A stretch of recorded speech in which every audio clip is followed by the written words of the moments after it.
Welcome to the Richard Stewart Show. My name is Richard Stewart.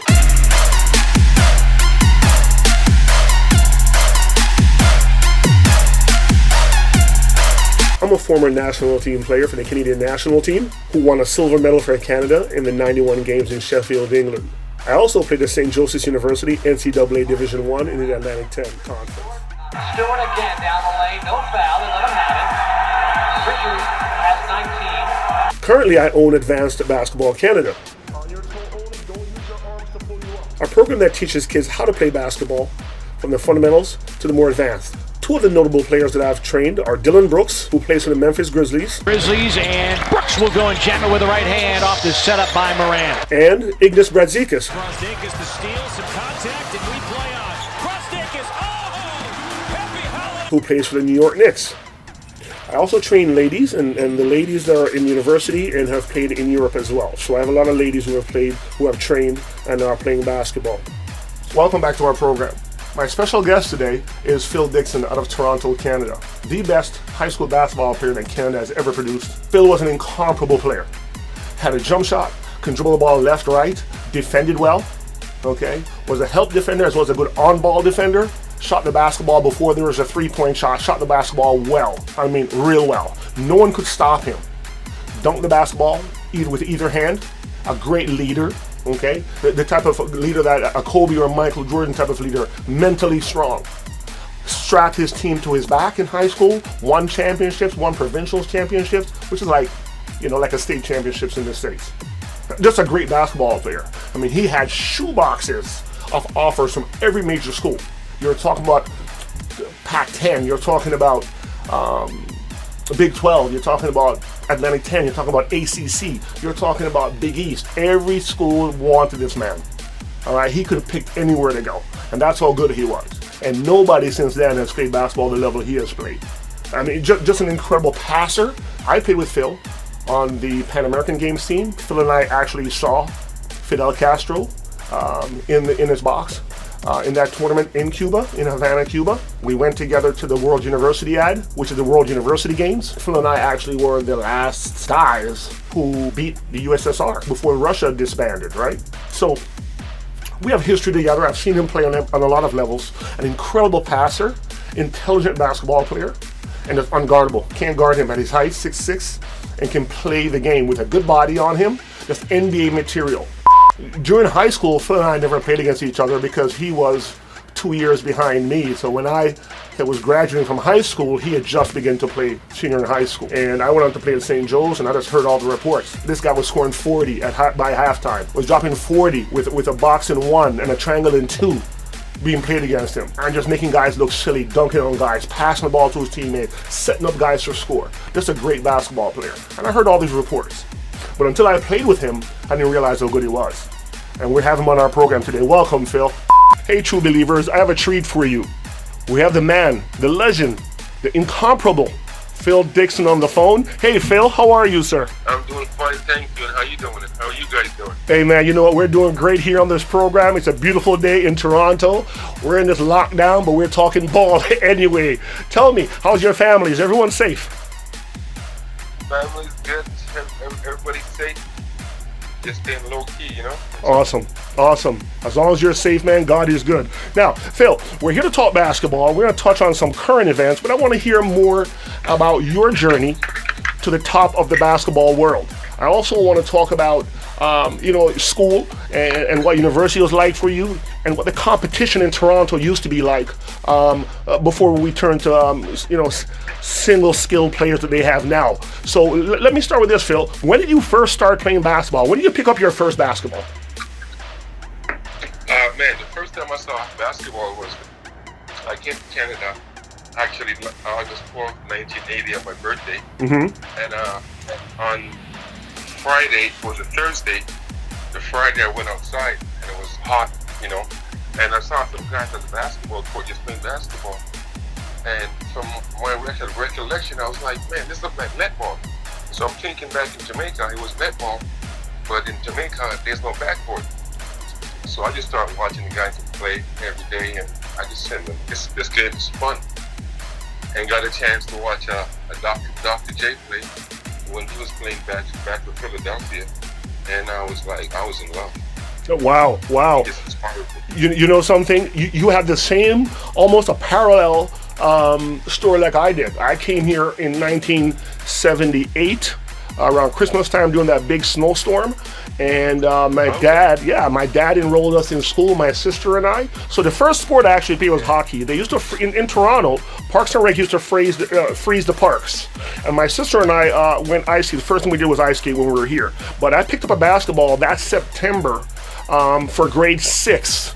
And then grade 6 or 7, whichever one, grade 6. And that's the first time I played basketball. Yeah. And you know what? On TV was Dr. J. It was either the Lakers or the Sixers and the Celtics. Nobody in their right mind in our neighborhood is going to root for the Celtics. So it was either Dr. J or Magic. Yeah, Dr. J is the man. So you're saying Dr. J was an inspiration like he was for me. Just an exciting, great basketball player. Tell me about your days in junior high, because I know you came through Lawrence Heights area with some guys like Grizzle, God rest his soul, he passed away from cancer, and all those older guys, Skinners, all those older guys from Toronto. How did you come up in the community center? And what was the pecking order for you to get to play with those guys? See, I didn't meet those guys because when I first came to Canada, it was 1980. I'm going to age myself now. I was 11 years old. Okay. It was actually my 11th birthday when I came here. Okay. So and that was Caledonia Village. So it was like a different group of guys. Okay. You know. Yes. And these guys were ballers in their own right. Yes. You know, like John Rudder. Yes. Mike Dixon. Dixon, yes. You know, a cat named Johnny Ornegi, and I just remember the names, right? Yes. And these guys could really play, right? And then I moved to Lawrence Heights, 1982, which is 2 years later. Yes. And then that's when I met Grizzle, and that's when I met some players, and then all of a sudden, Caledonia and Lawrence Heights become like a rival. Yes. They would play ball against each other. That's right. And it was so competitive. Well, right? Phil, people didn't. Older, right? Phil, people don't understand. Like back in the day, there wasn't a rep and Ontario basketball kind of thing going on. It was community center versus community center. Yes. So you go to scatting court, Neighborhood, exactly. neighborhoods, Jewish community center. Yes. Yeah. So those were how we cut our teeth. That's how we played basketball against grown men too. Sometimes, right? You remember those days? Totally. Yeah, and you know what? The thing about, you were talking about Lawrence Heights, I remember I went to Downsview for 1 year. I went to Downsview Secondary School for 1 year, grade 9, and I came down the middle of a Downsview Junior Tournament and dunked on your boy Lawrence. You remember Lawrence? Oh, yeah, Lawrence. Yeah. Lawrence was like 6'5", man. Yeah. I remember that. Here, he tells me about it every time I'm... Your team was crazy back then. It was you, Mike Dixon. You guys had a crazy team, man. Derek Davis, Dave Brown. Davis. Yeah. Benji, was sick, man. Yeah, we had a really good team. Now, let me ask you this. Really good team. When did you realize that you were going to be a good player? Because for me, it came late. When I was growing up in Toronto, we weren't thinking of the NBA. We were just thinking of playing every single day and getting better, playing against older guys. Because you know what happens, Phil. If you're in a community center, there's 20 guys with their teams waiting around the community center. If you lose a game, you ain't seen the floor again. And if your teammate, if one of your friends could be your best friend, if he ever let a man score on him for us to lose a game, we don't even talk to him again. He's our friend. So you know what I'm saying? So tell me how that went for you. I didn't realize that until I got to high school. But up until I got to high school, like all through junior high and everything else, so for me it was just fun. It was just competition. I had a very competitive edge about myself. Mm-hmm. Just whatever I do, I have to be the best.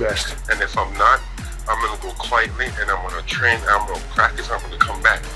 Like I've been that way in any other sports, you know, table tennis, soccer, just whatever I play, marble, you know, it's just my mindset, right? It's like I have to be the best, I have to be on top, you know. If I'm not, I have to find a way to kind of get there, you know. Yeah. You had that competitive. I saw that in you. And that was later again when I met you on the table tennis court. I mean, you were playing table tennis against me, and you were slapping some. I'm like, what's this guy slapping some things by me, making me look silly? I was like, what? I was salty. You remember? I was salty. I'm like, what am I losing this guy? You're a good table tennis player. Wow. I play in tournaments, I compete on a high level, you know. Yes. So I love that stuff, right? You know, and then I got to high school, And then once I got to high school, and then I met Jeannie Hooper and Bob Mado, it was over. I would like to thank our sponsor. Let's see who this is today. What? A sugary drink? Get this thing out of here. We're not giving sugary drinks to any kids. It's always going to be orange juice, apple juice, some type of healthier fruit juice. We are not giving kids any type of sugary drink. Come on now. We're not having that. Where's my producer? I keep telling you, no sugary drinks, no sugary snacks for kids. Any sponsor that sponsors our program has to come up with a healthy food snack for our kids, okay? That's what this show is going to be holding to. Thank you. Welcome back to our program, folks. So tell me now, Phil, you again, like I said to folks, I know you were playing junior. I was playing senior at Oakwood before then. I'm playing with Rocky Llewellyn. I'm playing with guys out of Montreal in those big tournaments with guys who are older than me, 2-3 years older than me. I'm playing with university guys when I was in grade 12, and at that time, Ontario had a grade 13. A guy like Bernie Offstein was a guy who was my backer and a guy who loved me and wanted me to do better. And a guy like Terry Thompson, my coach, he used to pick me up, drive me here and there. My community coach was Joe Edwards. Joe Edwards from America, and he was tough as nails. You know, and one of the things that you said that guys don't understand today is that a guy didn't just pick up a book and read John Wooden's book and coach. Guys invested in coaching. They understood where we're coming from, and they treated us well. Tell me something about how many scholarship offers did you get? Can you quantify? Can you count how many you got? Oh man, you know what happened for me is that what opened up for me was when I went to 5-star camp. Mado and Hooper again, you know, they paid for me to go to 5-star camp. And then when I went there, that's when I met Sean Kemp, Billy Owens, Lonzo Mourning, and then I made the All-Star team.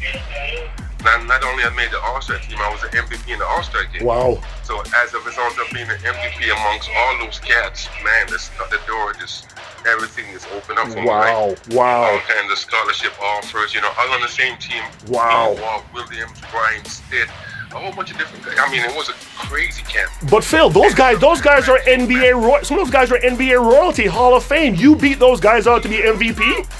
You don't understand. Wow. You don't understand. Wow. When I used to go watch these guys play in college, even when these guys see me, man, these guys used to come to me and say, bro, man, I don't know how you have, like, these guys used to talk to me all the time, man, when they see me, because I used to go watch them play. I used to go watch, you know, like, watch them play games in college and stuff, right? Mm-hmm. And after I got hurt, like, those guys felt it, right? Because those guys, they saw me on a high level, right? Well, let's back up. Let's back up a little bit, Phil, because you're going way ahead and people don't understand. Let me tell the people who are telling me about guys who can only go right, guys who can only go left, and tell me that they're the best players in Canadian history. They don't understand that that stuff ain't happening in our day. You're playing against guys, Alonzo Mourning, Brian Stitt. These guys are top-level American players, the best in the world, and you're the MVP of those tournaments. Top NBA guys. In the All-Star game, in the All-Star game between the Garfinkel, between the Coach K, Bobby Knight, PJ Carlissimo, John Thompson, it was all NBA players. Yeah. 80% of those guys were NBA All-Stars, man. And look at you. And look at you from Toronto. So people don't seem to understand what I'm trying to tell them when I said, hey, people from Canada, from Toronto, have been great at basketball for years. Those guys who are playing now, RJ Barrett, Andrew Wiggins, all those cats are sitting on our shoulders, are standing on our shoulders. But in a sense, though, we kind of open the door. We open the door for them, back which is what we should do. That's fine. Before the game started, these guys walk up to me cracking all kinds of jokes. Man, you guys play basketball in Canada, man? Yeah. I thought all you guys played hockey. Hockey. They said the same thing to me when I was down there. Aren't you guys playing skates? Do you live in an igloo? That's what they said. I used to always say, let's get the party started. Yeah, that's right. Let's get the party started. I love it. And just put it on them, man. Okay, Phil, I know you did, because I know when I walk in Philadelphia, when I travel, guys like Lionel Simmons, guys like Doug Over, guys who used to be in the NBA, they came back to Philadelphia in the summer, and I'd play in the Baker League. The Baker League was a sanctioned NBA league, and I would put it on these dudes, and they're like, why aren't you in the league? They're like, why aren't you in the league? We guys like you, when they come to you and give you respect, I understand what that means. See, guys nowadays don't understand that, but I understand why NBA players, if they see you, they have to come up to you and say something. Tell me something, Phil, because adversity is part of what makes us great human beings, and the ones who overcome. And you went on to help kids and give back to the community. You actually donated a basketball court down on Bathurst down there so the kids in the community could play on the basketball court. I've sent kids that I've trained to your program, and for example, Okai Jam goes at Drake because I had enough confidence in you, and so I said, hey, I told his dad, I said, hey, send him to Phil.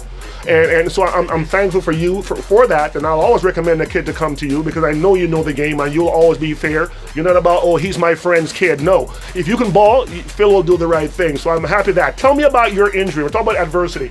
Tell me about your injury and the mindset behind coming out of that hole, because a lot of guys get so depressed, they go into alcohol, drugs, all kinds of stuff when they stop playing, or when this type of injury happens that kills their career. Tell me. Well, I had two major injuries, right? Yeah. One was in my freshman year. This was after my sixth game. My first sixth game, I was averaging about, I think, 19 a game. Okay, hold on, Phil. Truck going by. Let me start again with your average. Okay. Hold on, give me one moment. The table's moving? Yeah. Okay, the table looks a little wacky. Okay, cool. Okay, and so Phil, tell me about your freshman year. Go ahead. Yeah. What I was saying was that my first college game, my first 6 games, I was averaging about 19. This is all preseason stuff, right? You play against different teams, and I believe that year we played Jay Triano's team out in BC, man. Was that UConn or was that Utah? No, I was at Utah. Oh, Utah. Okay, cool. Yeah, I was at Utah. And Jay Triano was coaching at Simon Fraser. Mm-hmm. And then we played them. And we played Wichita State and a few more other teams. But anyhow, I was averaging about 19 the first 6 games. And then the next game, I believe, we had a game on a Saturday. We had a pre-game meal, and we just finished the meal in the afternoon. And we're all teammates. We're all pretty close. Walking back, and just started horse playing with one of my teammates, Van Gray. This guy is Mitch Richmond's cousin. Yes. His cat name is Van Gray. So me and him got the horse play. It's a freak accident, man. He flipped me. I fell back. My leg hit the plate glass window and shattered. Oh.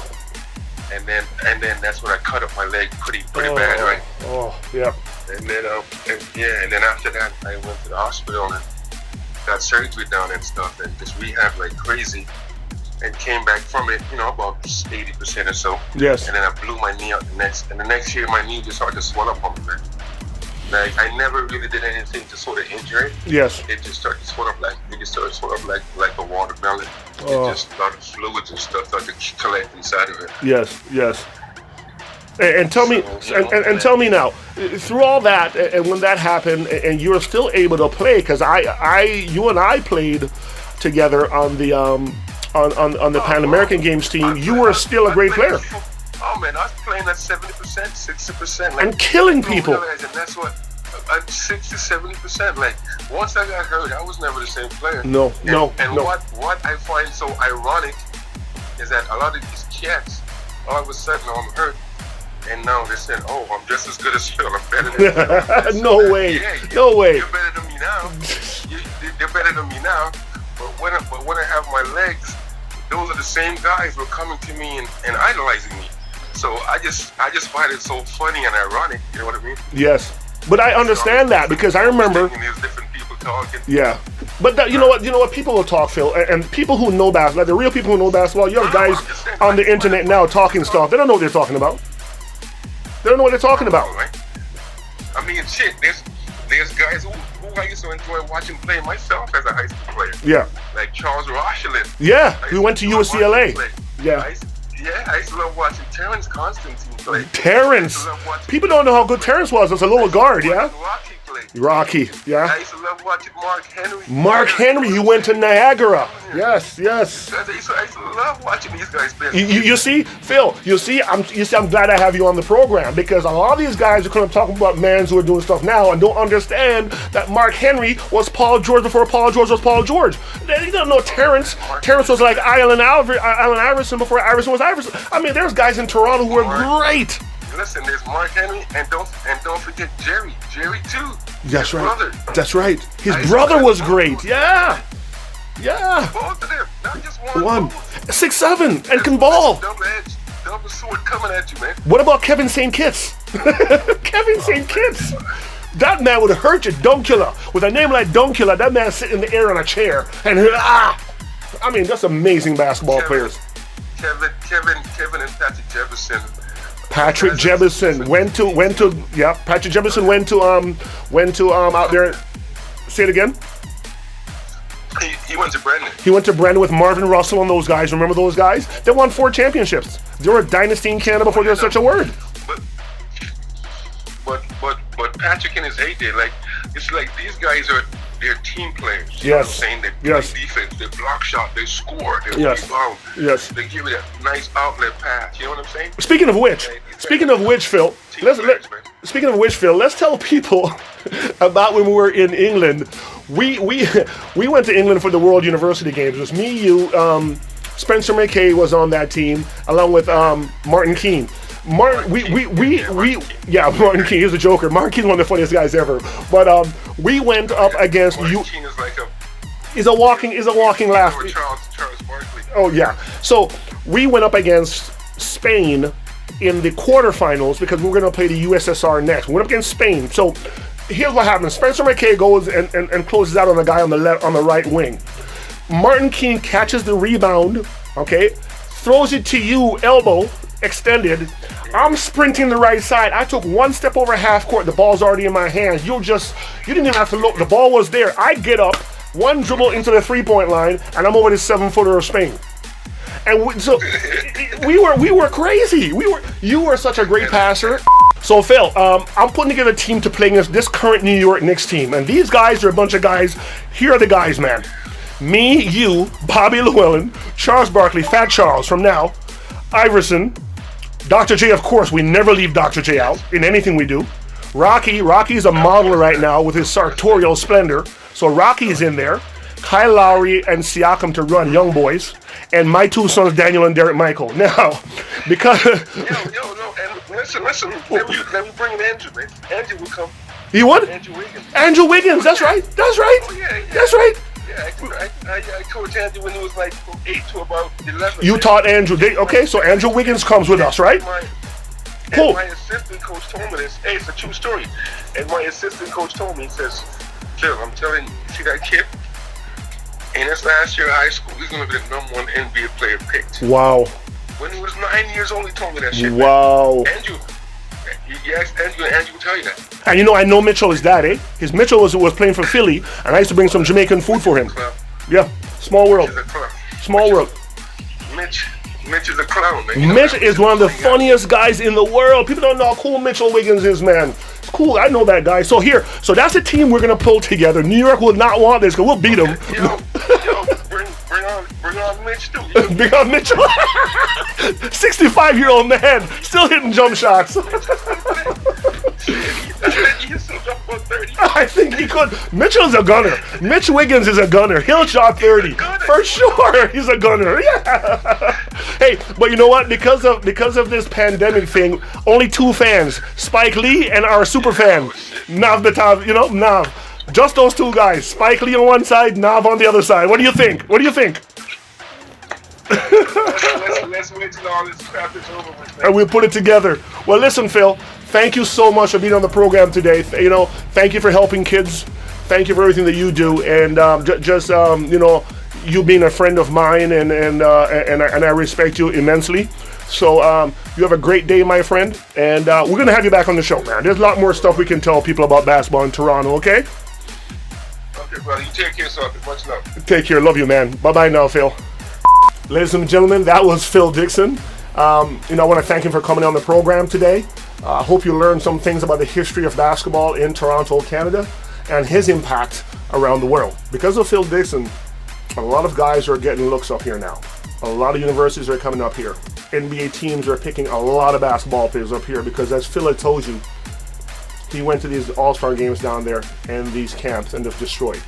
And so I'm grateful for him to be on the program today. Ladies and gentlemen, thank you so much for listening today. Remember, little things turn into big things. God bless.